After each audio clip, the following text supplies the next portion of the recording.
আসসালামু আলাইকুম প্রিয় দর্শক, সবাই কেমন আছেন? আশা করছি ভালো আছেন। চলে আসলাম মোহাম্মদ শরীফ ইউটিউব চ্যানেল থেকে। আসলে আপনাদেরকে একটা বিষয় দেখাইবো। আমার ইউটিউব চ্যানেলে লাস্ট ২৮ দিনে আমি কতটুকু ভিউজ পাইছি সেটা আপনাদেরকে দেখানোর জন্য ভিডিওটা। আপনারা ভিডিওটা সবাই কন্টিনিউ দেখবেন। দেখেন, আমি লাস্ট ২৮ দিনে ১১ মিলিয়ন ১১ মিলিয়ন ৬ লাখ ভিউজ পাইছি। তার ভিতরে আমার প্রায় ১০০-র উপরে ভিডিও ভাইরাল।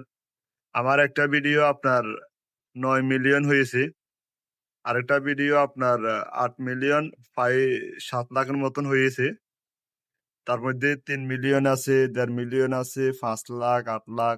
আসলে এই ভিউজ গুলা তো এমনি আসে না। এগুলা আপনারা ভিডিও দেখাতে, আপনাদের ভালোবাসা পাওয়াতে, আপনারা আপনাদের মূল্যবান সময়গুলো আমাদের ভিডিওতে দেওয়াতে আমরা এই ভিউজ গুলা পাইছি। তো আপনাদেরকে ধন্যবাদ জানাই। যেভাবে পিছনের দিকে পাশে ছিলেন, সামনের দিকেও থাকবেন ইনশাআল্লাহ। আর আপনারা যারা ইউটিউবে কাজ করেন, আমি বলি আসলে ধৈর্য ধরলে ধৈর্যের ফল কিন্তু মিষ্টি হয়। কাজ করেন, ভালো কিছু আশার আছে। ধন্যবাদ সবাইকে।